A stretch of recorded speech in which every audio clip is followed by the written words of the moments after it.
Welcome to Crossroads. The Chinese Communist Party is pushing for plans to mine the moon. Now, a new proposal from Chinese scientists would be to construct a magnetic launcher that would work as a transport system in order to establish an Earth-Moon economy.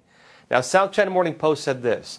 They said Chinese scientists have proposed building a magnetic launcher on the moon to provide a cost-effective way of sending resources extracted from the lunar surfaces back to the Earth. It says the magnetic levitation facility would work on the same principle as the hammer throw in athletics, but rotating at an increased speeds before throwing the launch capsule towards the Earth. It says by taking advantage of the moon's unique environment, such as its high vacuum and low gravity, it would be able to eject payloads twice a day at around 10% of the cost of existing transport methods, according to researchers from the Shanghai Institute of Satellite Engineering. Now, further, it states the proposed launch system would use a 50-meter, about a 165-foot, rotating arm and a high-temperature superconducting motor to launch capsules loaded with lunar resources. After 10 minutes, the rotating arm would reach the moon's escape velocity of 2.4 kilometers per second, about 1/6 of Earth's escape velocity, to put it on the correct trajectory to return to Earth. It says the system would be powered by solar and nuclear energy. This is important. And notes that with more than 70% of the energy recovered from each launch, thanks to a design that would allow kinetic energy to be converted back to electricity during the deceleration phase after the launch. Now look, they go on to mention that this would be part of their plans to develop space mining systems, aimed specifically at the moon to mine helium-3. And they said that would help address the Earth's energy crisis. They estimate the Earth has around 0.5 tons of helium-3, while the moon is estimated to have around 1 million tons, so a whole lot more. Now, this, of course, ties in with something else. There are growing ambitions for fusion energy. This is kind of the next generation of nuclear energy. Only rather than working on nuclear fission, which the current ones do, this is nuclear fusion. And although it's still hypothetical in a lot of ways, they haven't really been able to make it work. If they do make it work, that's the future of the world's energy. And if that works, they need helium-3. And because of that, the moon is seen as kind of the next frontier of mining because it has helium-3. Now, on the launch system itself, if the Chinese Communist Party were to build it, it would also mean the CCP would have to, as they mention, build solar and nuclear energy stations on the moon. They would have to build energy systems on the moon itself. Meaning, think about it, you'd have to have, of course, full-blown mining operations, which means systems to sustain the mining operations, meaning moon bases, unless they do it autonomously, systems to keep, again, humans surviving there, probably in large numbers, if not just a few of them just to maintain the systems. You would then have to have systems to transport it, systems to launch it, and systems to power the entire thing. And so this would mean the establishment of a full moon system. And the big question here is, well, who would own that? Who owns the moon? And if they were to build systems like this, they would have to establish, again, the entire infrastructure, the entire trade route. They would have to secure that trade route. They have to make sure that satellites or space shuttles or whatever else are not entering that, meaning they would be able to deny access to other countries looking to access that. And that, of course, is one of the big concerns for the United States. Because the concern with the CCP is its broader ambition to control what they call the cislunar system, the space between the Earth and the moon.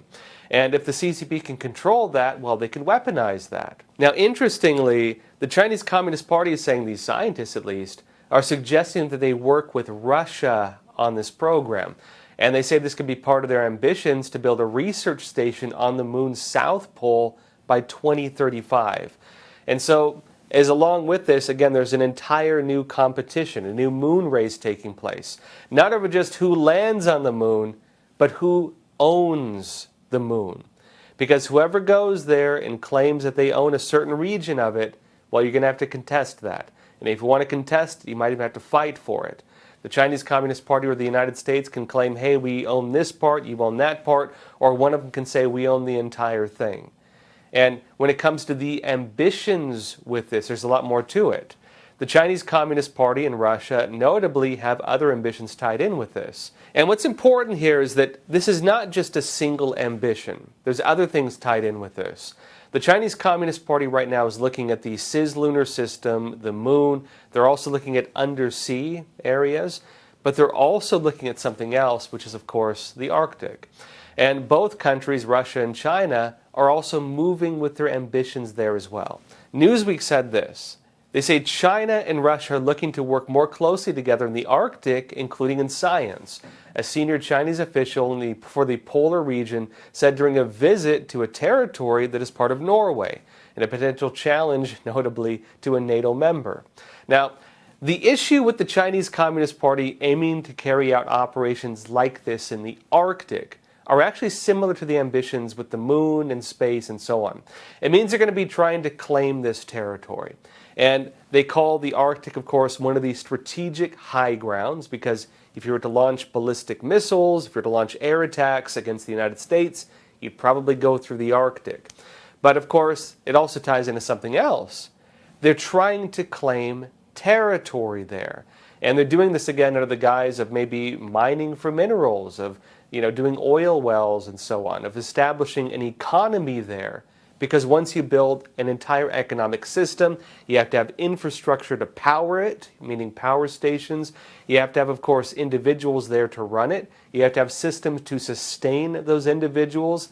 And then you need something to defend it. And so the CCP, by establishing different areas like this, can build systems around it. Now, the concern over civil-military fusion ties in with this as well. The Chinese Communist Party, with its interests, again, whether it's the moon or the Arctic or even undersea, any kind of operation it carries out entails not just, again, business and science. That's also closely tied in with the CCP in both areas with its military. And notably, because they're doing this, it's aligning as well with this whole kind of great coupling taking place. I'll be talking more about this after I come back from a quick break. Experts agree. One of the best ways to protect against financial uncertainty is to diversify your portfolio. Learn how physical gold and silver can secure your retirement funds from today's economic challenges with a gold IRA from American Hartford Gold. You can safeguard your wealth with no penalties or taxes when you transfer your current qualifying retirement accounts. Call now and our precious metals specialists will send you a free information kit, no cost or obligation. American Hartford Gold, a trusted industry leader with an A+ from the Better Business Bureau, has a 5-star rating from thousands of happy clients. Whether you are getting physical precious metals in a gold IRA or delivered to your doorstep, we offer only the highest quality gold and silver. For your peace of mind, we also offer a no-fee buyback commitment, a low-price guarantee, along with free shipping and free insurance. So don't wait. Call the number on your screen today and secure your financial future.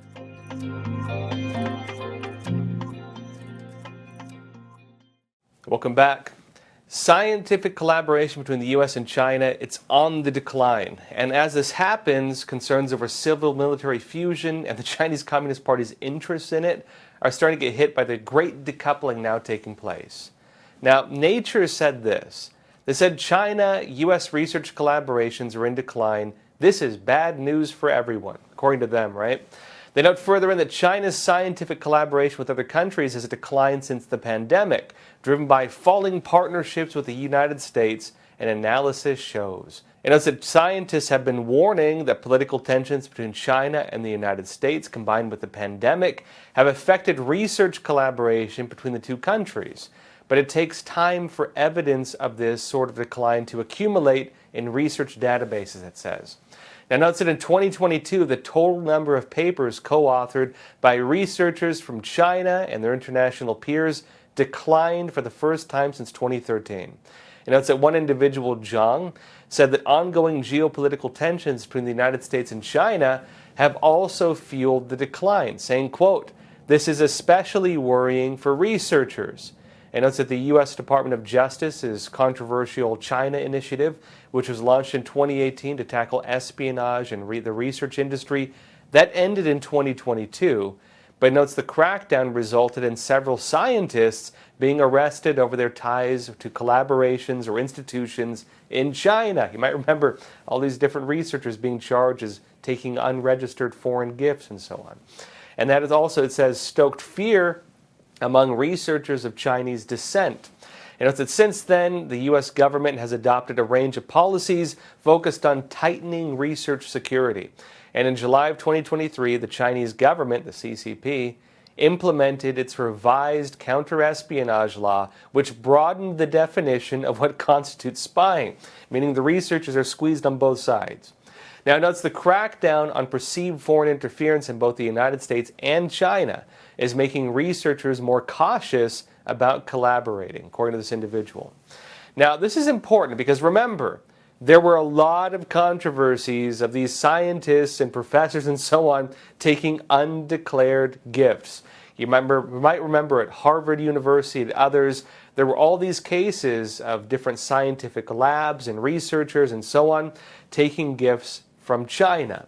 And the concern, of course, was that while they were working for the Chinese Communist Party, maybe unofficially because they were receiving some kind of compensation for their work with the CCP. You might remember another controversy. There was the issue, for example, of researchers, such as in the medical field, carrying out controversial research in China, things like gain-of-function research.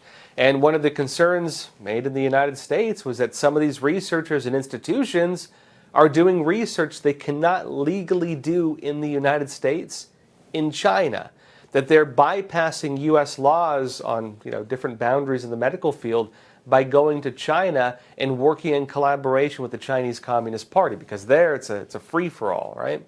In China, of course, you can do a lot of things that would be illegal here. And for a lot of researchers, that's become kind of one of the big benefits of going to China. They want that. And the crackdown on this and the exposure of it is making it harder for them to do that.